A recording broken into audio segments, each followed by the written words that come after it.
नमस्कार मित्रांनो, आजच्या स्पर्धामय युगात अभ्यास आणि सराव याला फारच महत्त्व आहे। आपल्या प्रयत्नांना आमचा देखील थोडासा हातभार लागावा म्हणून आम्ही सामान्य ज्ञानविषयक व्हिडिओ नियमितपणे आमच्या चॅनलवरती अपलोड करीत असतो। हा व्हिडिओ देखील अतिशय महत्त्वाचा आहे, शेवटपर्यंत नक्की बघा। व्हिडिओला लाईक आणि शेअर करून आमच्या चॅनलला सबस्क्राइब करा। चला तर आजचा नॉलेजेबल व्हिडिओ सुरू करूया। प्रश्न पहिला, खालीलपैकी कोणाला फ्लाइंग सिख या नावाने संबोधले जाते? पर्याय ए मोहिंदर सिंग, बी अजित पाल सिंग, सी जोगिंदर सिंग, डी मिल्खा सिंग। या प्रश्नाचे योग्य उत्तर आहे पर्याय क्रमांक डी मिल्खा सिंग। मिल्खा सिंग यांना फ्लाइंग सिख या नावाने संबोधले जाते। प्रश्न दुसरा, खालीलपैकी कोणता नृत्य प्रकार सिक्कीमशी संबंधित आहे? पर्याय ए कोलाटम, बी ताशी सबदो, सी भांगडा, डी मुनारी।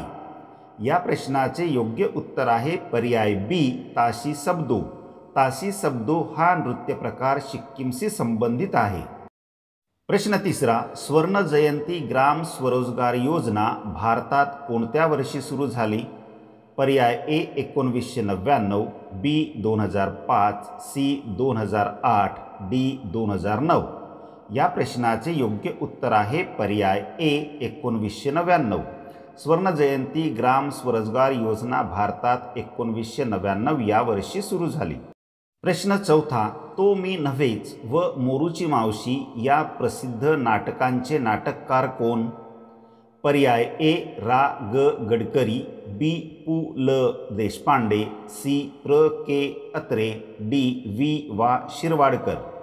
या प्रश्नाचे योग्य उत्तर आहे पर्याय क्रमांक सी प्र के अत्रे। तो मी नव्हेच व मोरूची मावशी या प्रसिद्ध नाटकाचे नाटककार प्र के अत्रे हे आहेत। प्रश्न पाचवा, वर्गीस कुरियन हे नाव खालीलपैकी कशाशी संबंधित आहे? पर्याय ए आर्थिक धोरण, बी हरित क्रांती, सी धवल क्रांती, डी शैक्षणिक धोरण।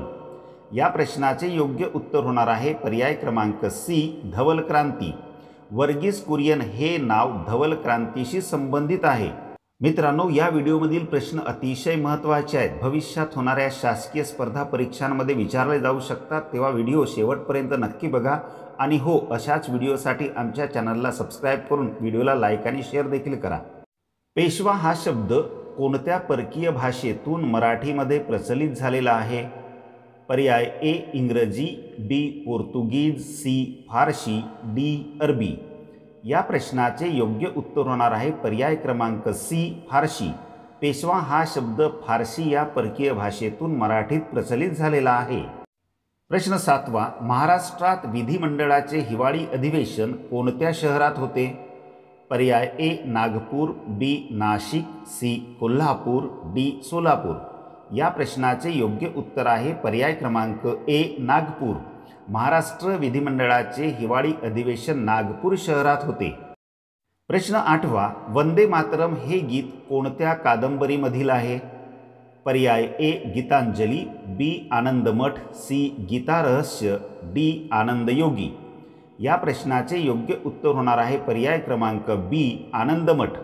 वंदे मातरम हे गीत आनंदमठ या कादंबरीमधील आहे। प्रश्न नववा, सरहुल हा उत्सव कोणत्या राज्यात साजरा केला जातो? पर्याय ए झारखंड, बी पंजाब, सी अरुणाचल प्रदेश, डी तामिळनाडू। या प्रश्नाचे योग्य उत्तर आहे पर्याय क्रमांक ए झारखंड। सरहुल हा उत्सव झारखंड राज्यात साजरा केला जातो। प्रश्न दहावा, चार नगरातले माझे विश्व हे कोणत्या व्यक्तीचे आत्मचरित्र आहे? पर्याय A Hariprasad Chaurasia, B Pandit Ravishankar, C Jayant Narlikar, D P M Deshpande. या प्रश्नाचे योग्य उत्तर आहे पर्याय सी जयंत नारळीकर। चार नगरातले माझे विश्व हे जयंत नारळीकर यांचे आत्मचरित्र आहे। मित्रांनो, एक कळकळीची विनंती आहे, अशाच प्रकारच्या व्हिडिओसाठी आमच्या चॅनलला सबस्क्राइब करून बेल बटन ऑन करून घ्या आणि या व्हिडिओला एक लाईक करून हा व्हिडिओ आपल्या मित्र आणि मैत्रिणींना नक्की शेअर करा। चला तर पुढचा महत्त्वाचा प्रश्न बघूया। प्रश्न 11वा, प्रथम महाराष्ट्र भूषण हा पुरस्कार प्राप्त करणारे खालीलपैकी कोण व्यक्ती आहेत? पर्याय ए बाबा आमटे, बी आर के पाटील, सी विजय भटकर, डी पु ल देशपांडे।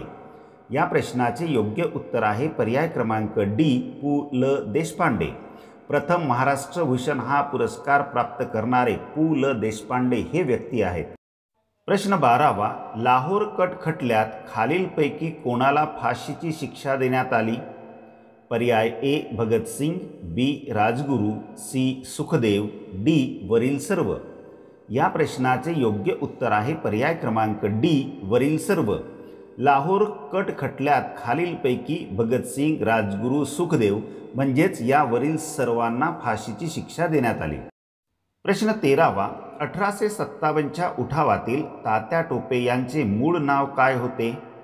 पर्याय ए रामचंद्र विठ्ठल, बी रामचंद्र पांडुरंग, सी बाजीराव रंगा, डी यापैकी नाही। या प्रश्नाचे योग्य उत्तर आहे पर्याय क्रमांक बी रामचंद्र पांडुरंग। 1857च्या उठावातील तात्या टोपे यांचे मूळ नाव रामचंद्र पांडुरंग हे होते। प्रश्न 14वा, सत्यशोधक समाजाचे मुखपत्र कोणते होते? पर्याय ए सुधारक, बी केशरी, सी दीनबंधू, डी प्रभाकर। या प्रश्नाचे योग्य उत्तर आहे पर्याय क्रमांक सी दीनबंधू। सत्यशोधक समाजाचे दीनबंधू हे मुखपत्र होते। प्रश्न 15वा, हिमालयातील कोणत्या पर्वत शिखराला सागरमाथा असेही म्हणतात? पर्याय A Nanga Parbat, B Dhaulagiri, C Kanchenjunga, D Mount Everest. या प्रश्नाचे योग्य उत्तर आहे पर्याय डी माउंट एव्हरेस्ट।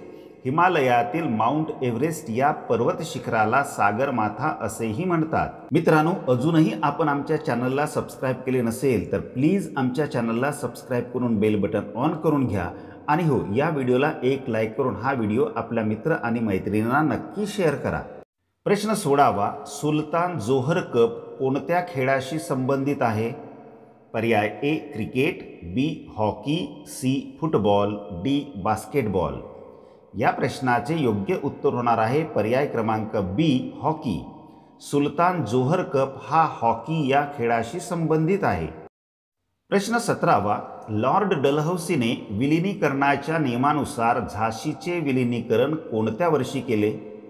पर्याय ए 1854, बी 1848, सी 1850, डी 1852।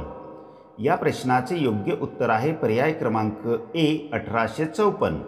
लॉर्ड डलहौसीने विलिनीकरणाच्या नियमानुसार झाशीचे विलिनीकरण 1854 या वर्षी केले। प्रश्न 18वा, भारतात अरेबिका कॉफीचे उत्पादन कोणत्या राज्यात घेतले जाते?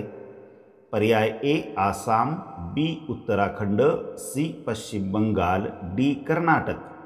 या प्रश्नाचे योग्य उत्तर होणार आहे पर्याय क्रमांक डी कर्नाटक।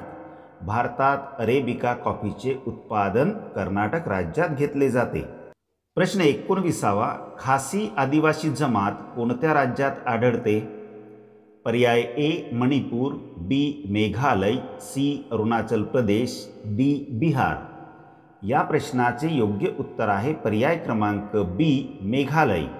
खासी आदिवासी जमात मेघालय या राज्यात आढळते। प्रश्न 20वा, गुरु शिखर खालीलपैकी कोणत्या राज्यात आहे? पर्याय ए गुजरात, बी राजस्थान, सी मध्य प्रदेश, डी महाराष्ट्र। या प्रश्नाचे योग्य उत्तर आहे पर्याय क्रमांक बी राजस्थान। गुरु शिखर हे राजस्थान या राज्यात आहे। मित्रांनो, आजचा व्हिडिओ कसा वाटला प्लीज कॉमेंट्समध्ये सांगा। आवडला असेल तर लाईक आणि शेअर करून आमच्या चॅनलला सबस्क्राईब करा। व्हिडिओ शेवटपर्यंत बघितल्याबद्दल आपले खूप खूप धन्यवाद।